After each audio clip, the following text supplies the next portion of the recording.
Hello, everyone. Welcome to this Free Friday webinar. We will wait a couple of more minutes to let everyone come in. We have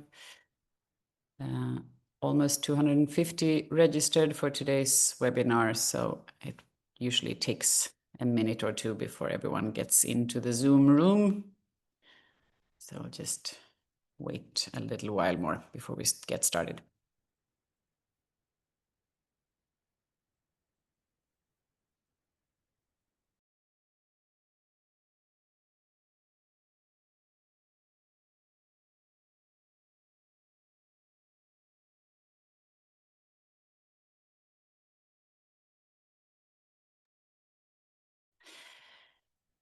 So let's kick off. Welcome to this Free Friday webinar. The webinar is recorded, I'm supposed to say, and the recording will be published on our YouTube channel afterwards. Everyone who is registered will get a link to the recording early next week.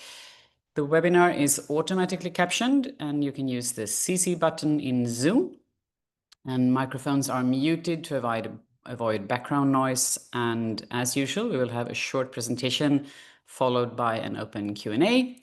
And if you would like to ask questions to me in this case, because I will be the speaker today, then please do use the Q&A function in Zoom. And I was supposed to be joined today by my colleague Peter Kemen. And for anyone who wanted to listen to Peter, then you will have to come back another time. He had to focus on taking care of children or one child with fever. So you will have to do with me for today. This webinar is around the European Accessibility Act 3 months on. So it's not really 3 months, but almost 3 months since application date. My name is Susanna Loren. I'm the Managing Director and Chair of the Funga Foundation. I am also the G3ICT and IAAP representative to the EU and the current chair of the joint technical body e-accessibility, responsible for making sure that European standardization organizations ETSI, CEN and CENELEC achieve consensus around the EN 301-549 standard and other standards that is created to support the European Accessibility Act. So we have been, all of us, I think, in the community have been looking forward to the 28th of June, and there has been a lot of discussions and webinars and blogs and questions and all sorts of things kind of piling up to the actual application date. And then, 28th of June, it actually happened. And then immediately after, and actually also just before, people started asking, what is your impression about this? Or what do you think will happen now? Or what has happened now? And I was very surprised by these questions because I didn't really realize that people thought that something would happen that actual day. I didn't foresee that happening, and I didn't think that we would kind of wake up on the 29th and everything would be fixed. That would have been nice, but yeah. So it was a weekend when this all happened, so also making it less likely that something would have been a major change. That said, I was also a bit tired of the whole thing because it has been so very intense with this legislation. So for me, end of June means making the boats ready for going sailing and cleaning your desk to have a good holiday and then disappearing out in the archipelago. So I had a completely different view on what was happening in the summer than many others. And I'm happy that somebody kind of kept up the pressure on accessibility. But now, when everyone has come back from the summer holidays and we have started seeing progress, and there was a lot of progress also when we were on holiday, then we do already see some trends. So as this has been an ongoing discussion or a recurring question, I thought we could try to do something. So, and I got, just before we started, I got the question, is this the review? And no, this is not a formal review of the legislation. That is not happening 3 months after application. It usually takes a couple of years before you do that. And that is something that is initiated by the Commission. And then it takes at least 1.5 years to do that review. So no, this is not the formal review of the law. This is my or our impressions of what has happened since the 28th of June. So take it for what it actually is. Some trends and ideas. So three major things that we see are from three different aspects or stakeholder views. So we do see that end users with disabilities have been quite active already and filed formal complaints in many of the member states. Much more so than what was happening if we compare this with what happened when the Web Accessibility Directive entered into force or was applicable. And we had the feedback mechanism that was very rarely used in the beginning. But here we saw that people were kind of aware and on their toes. However, there is still a big information gap, and we can also see that there are big differences between user groups and also between the different member states. So just because some of the very active and very aware end user groups or individuals have been filing complaints, that doesn't mean that everyone is aware. I think we can all still do a much better job in trying to make sure that consumers everywhere in Europe in the EU knows that they have rights and may file complaints to this legislation. When it comes to the surveillance authorities or competent authorities, we have seen quite a lot of, much more activity than I was expecting during the summer, and a lot of instructions, videos, texts, supporting tools, and also reporting tools has been coming up. Very much focus on the economic operators, and of course, because they are the ones in scope of this legislation. But what I mean with that is that the competent authorities are actually also obliged to make sure that consumers know about this legislation and their rights. But what I've seen so far, much more focus has been on supporting the economic operators, which is probably natural that you start there. But still, there is an information gap, and we hope that the authorities will also try to mitigate that. When it comes to the accessibility industry or the community or even generalist ICT companies that also do accessibility services, some really interesting things are happening, I think. Maybe here's where I personally see the biggest kind of shift or positive impact so far. And that is that many very experienced and very knowledgeable accessibility experts have been starting to understand gradually that this is much more than websites and apps, and that we need to widen the scope of expertise and knowledge. So more training is happening, and also sharing of experiences and setting up test procedures and so on to make sure that the accessibility experts can also support other types of economic operators or needs from different sectors and so on. So I think that is very rewarding to see. There is quite a lot of confusion about some of the requirements still. So a little bit more of training or maybe meticulous reading of the law, I think, is needed also across the community. And we still see also, and now I'm gonna sound like I'm blaming somebody, but we do see some experts from outside of the EU who try to interpret EU legislation in a way that is not really working in a good way. So my recommendation would be to start out with experts that are actually based in the EU and then have experience from EU law and not other legal environments, because there are big differences, and just because you're an expert on one thing doesn't necessarily mean that you're an expert on the other.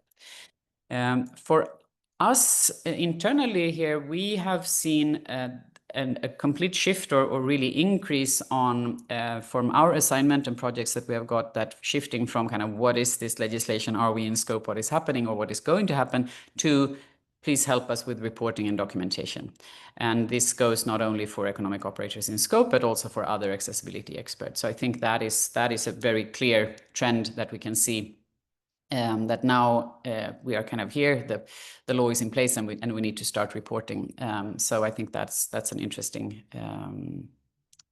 evolvement of this from our point of view.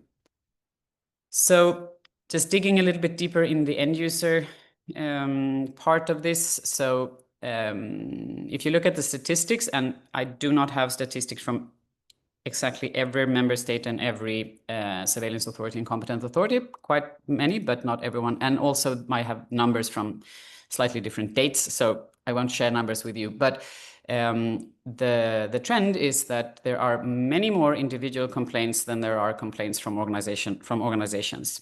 I find that interesting, and I don't know if I expected something different, but I think it means that the consumer aspect of this is actually kind of succeeding. So it's the actual individual that filed the complaint, and not kind of more of a policy-oriented thing that usually the organizations representing persons with disabilities are doing. And a little bit of a maybe not warning, but recommendations, because some of those that I have seen that are from organizations try to cover everything. And I understand that from a policy perspective, you really want to make sure that the authority understands all the problems and everything, and putting it in a bigger perspective. But I think it's important that the complaint is quite precise and also targeting exactly what the authority can do and is entitled to do. So maybe the more general policy things could be written to someone else or in another perspective. There's also quite a lot of awareness raising activities going on in different parts of Europe and for different user groups. We are involved in some of them, and many others are doing good things as well. But again, I think we can all help. In the perfect world, every consumer should know about their rights and know how to make their voice heard and so on. What we have seen is that, and this is very kind of general, and it may not be true in all parts of the EU, but we see quite clearly that organizations representing persons with disabilities generally have more knowledge and know about this and are more kind of aware and can spread that among their members than, for example, organizations with members that are from the older adults and elderly. So I think there's still an information gap there.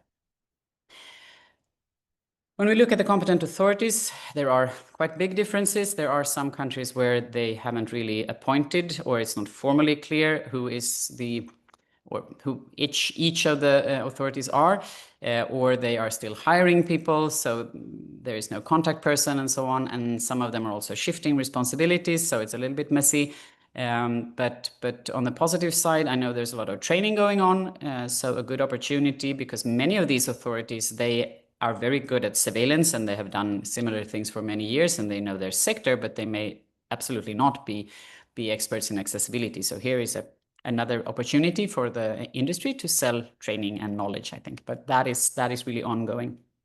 And again, quite a lot of support has been published, and a lot of that I think is very good, so very clear, and I would encourage people to read that information instead of what is produced by commercial companies that want to sell something. It's still a big problem with misleading information out there, and please do not trust AI to find the response for you, because it doesn't.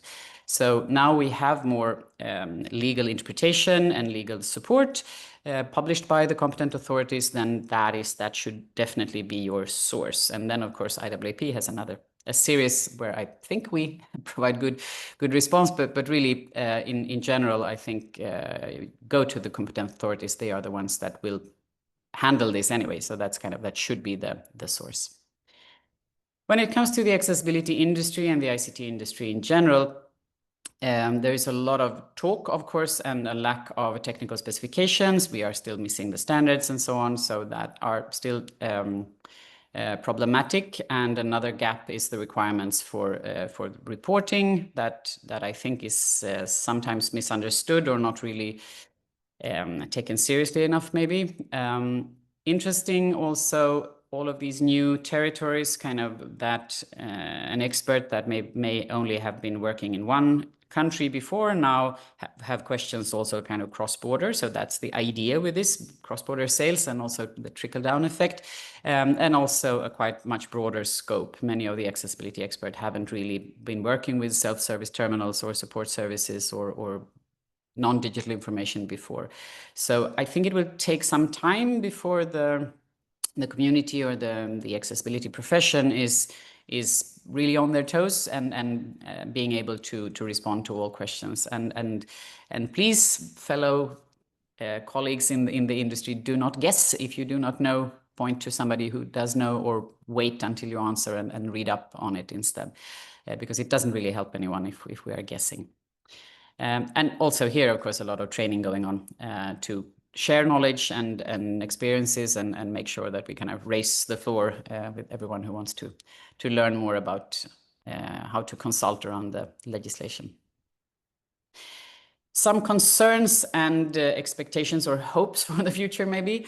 So I really hope and think that we will soon have more templates around reporting, because some of them are very clear in the law and some are not as clear.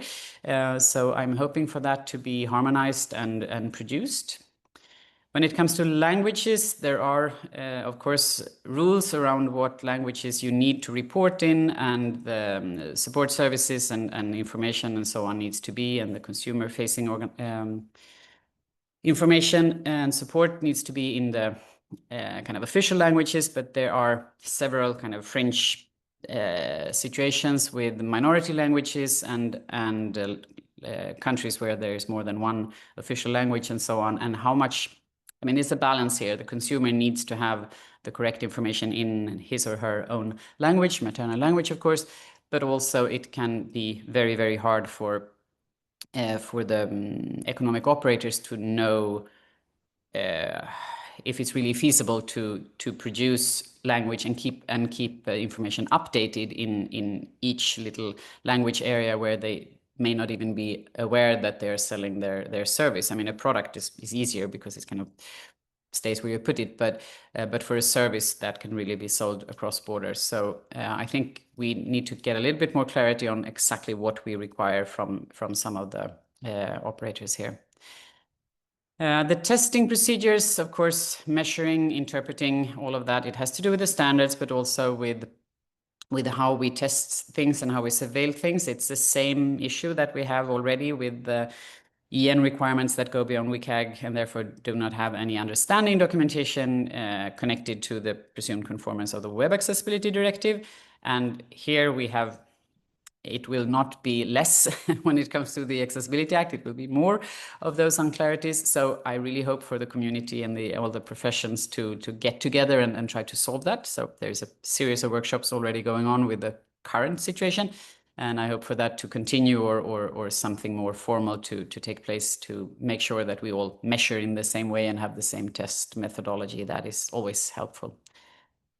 And then the last concern is about the cross-border issues, where quite a few companies that sell in more than one country are experiencing problems with understanding how things are measured and supervised in different countries. And of course, the competent authorities, they are now forming their coordination group. So I think that hopefully will work well, so that they will share information so you don't get different responses from different countries.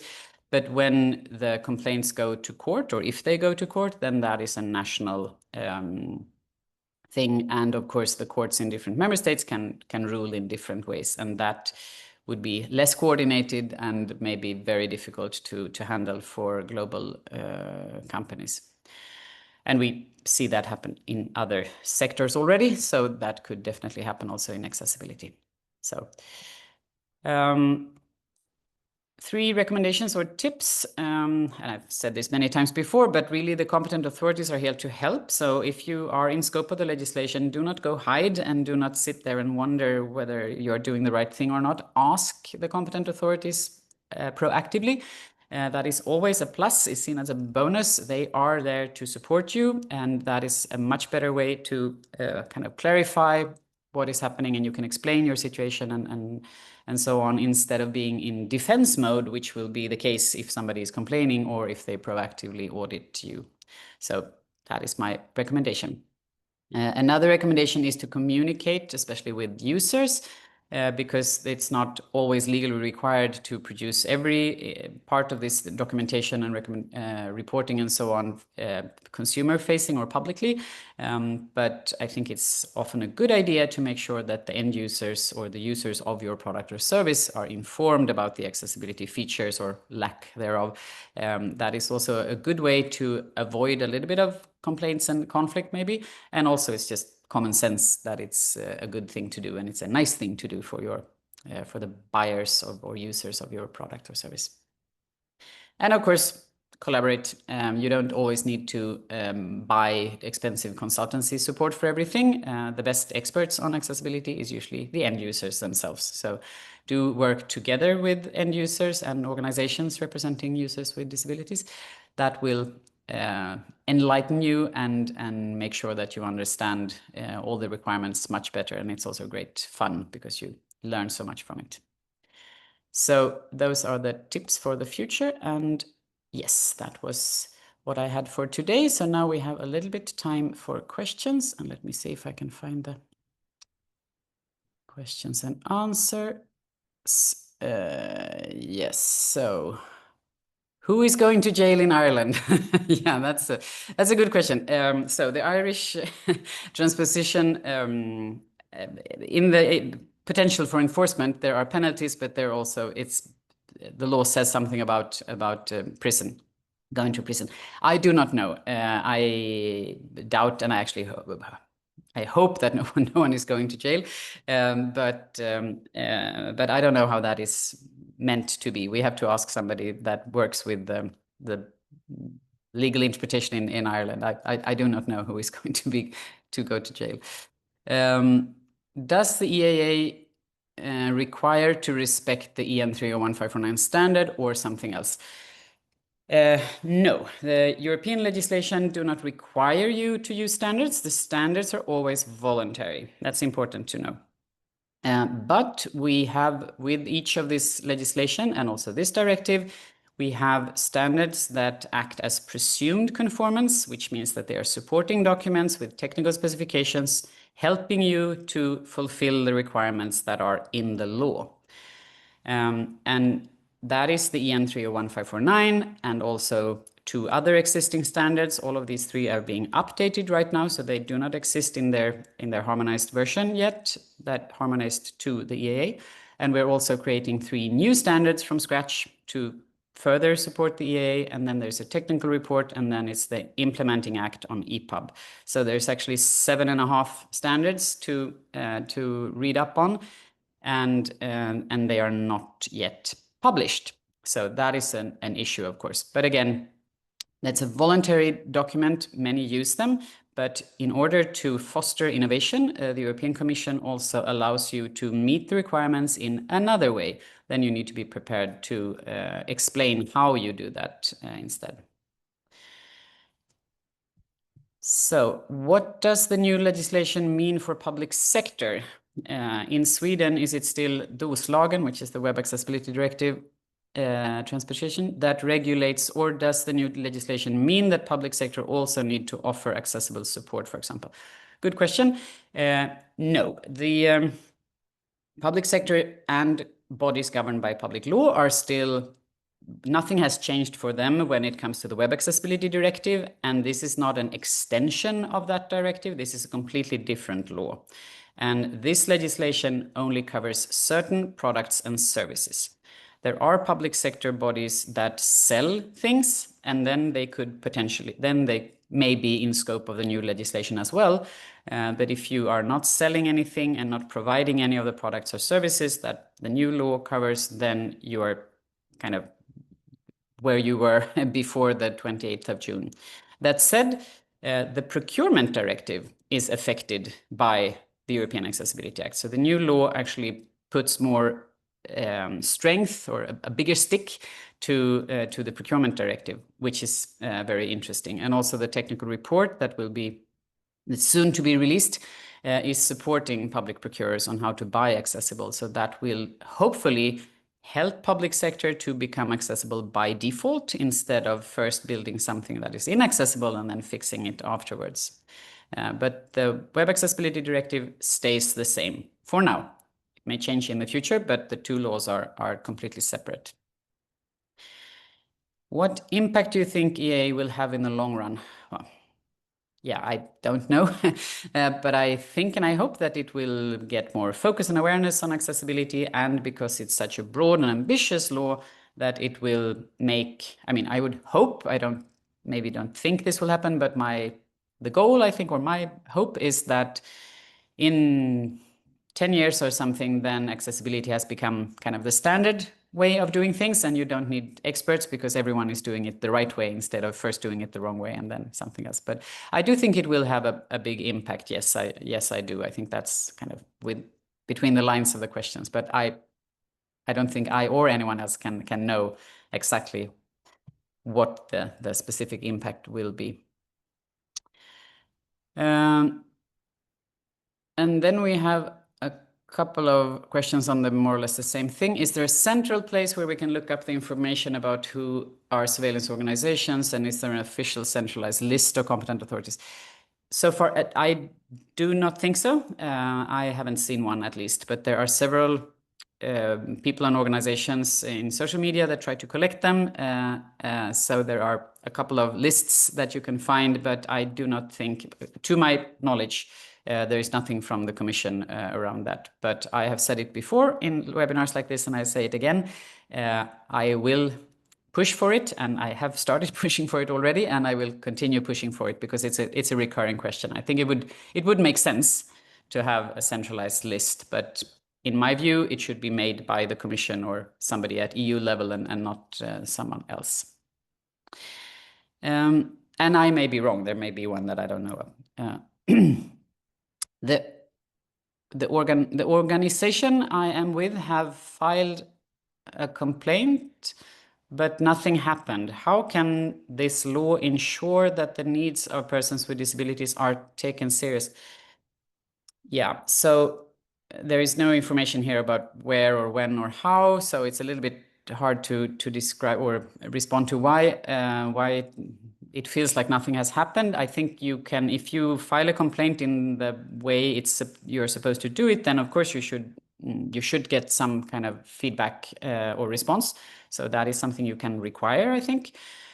And the law, I don't think any law or any measure can ensure that the needs of persons with disabilities are taken into account, but surely this law is trying to make sure that the requirements are into account. I mean, that is you can discuss how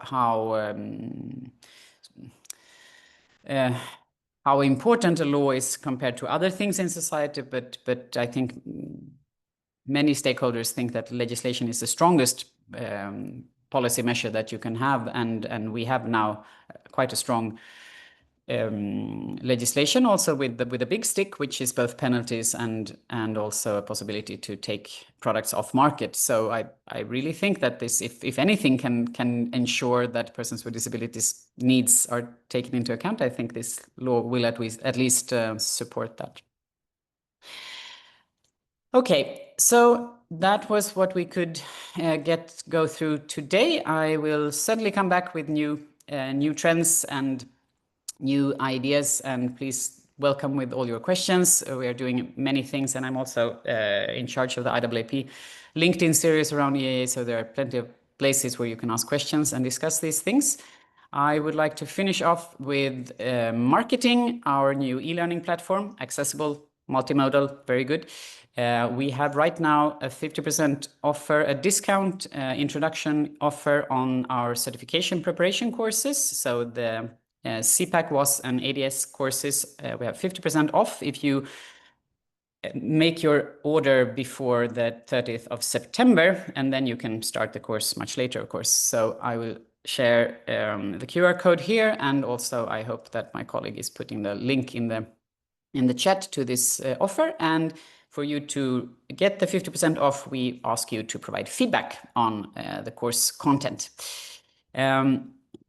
And as always, we ask you to subscribe to our newsletter. If you are not already doing that, you can also follow us on LinkedIn. So QR codes for that and links in the chat. And also, I would like to market what is happening early next week, which is another legislation. So the Web Accessibility Directive, IAAP EU, and the European Disability Forum, with support from the European Commission, celebrating the 5th anniversary of the Web Accessibility Directive. So that is a half-day online workshop on the Monday, talking about the EN requirements. And then it's a full-day online event on the 23rd of September. And both of these events are free of charge and open to anyone, everyone, and fully online. So please consider joining if you have time. So next Free Friday webinar in 2 weeks, that is on cybersecurity and accessibility, and the main speaker is Sarah Kjellstrand, our research strategist, and it looks like I'm also going to say something, but you can come back and listen to Sarah, who knows everything about cybersecurity and accessibility, because we have been a small team working with not only with us, but also other experts working with supporting the Cyber Resilience Act, Cybersecurity Act, Cybersecurity Resilience. Now I can't remember the name of the legislation, but 40 something standards are being created. And of course, accessibility is a super important part of cybersecurity. So we will give you an update on that. With that, we have reached the top of the hour. Thank you very much for listening. Have an extremely nice weekend, and do not end this Friday working without making something accessible. See you soon again, I hope, and have a good weekend, everyone. Bye-bye.